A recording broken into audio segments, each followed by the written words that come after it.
So it's farcical, and so it makes me laugh out loud. I think there's a good argument for thinking about farce as being fundamentally British, as something that we do really well.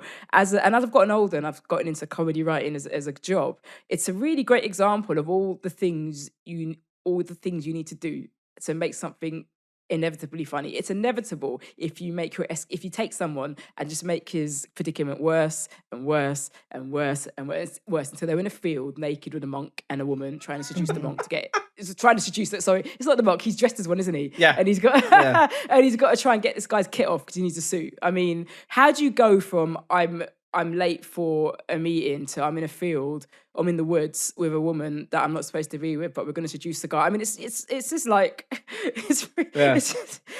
that's assault, guys. It's unraveling, isn't it? Yeah, that's assault. If you're trying to get someone's clothes by seducing them, that's and then he gets his clothes and all that stuff. So it's that unraveling is lovely. It's what I aim for as a writer, I think. And I'm nowhere near writing a film as elaborate in its escalation as Clockwise. Could remake it. We could do it. You can't remake it. It's of its time, but it's certainly in spirit. The idea of thinking about it deeper, it works really well because this character, even though he is the Fawlty Towers character, is fundamentally a man who's trying to escape his childhood. Because we learn in his childhood he was this really scatty guy, and he's become this head teacher who's really defensive about working in a comprehensive school. And the only way he can deal with his guilt of being a scatty child who was ended up in a comprehensive school is by being a bossy time lord. Like, he's obsessed with keep being on time, so that runs through the whole thing. I have to be on time. I've got 9:20. Yes, like over and over in the beginning, isn't it? And it's a wonderful study, I think, into the repressed Britishness, even if it realises it is or not. It's a wonderful study into these assholes who just make our lives miserable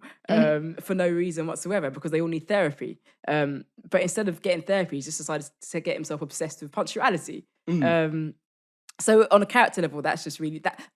Obviously, as a kid, I just found it funny. You know, when you're a child, you think it's really funny that I just used to think it was so funny that his wife thinks he's having an affair with this woman. It used to make me cry with laughter.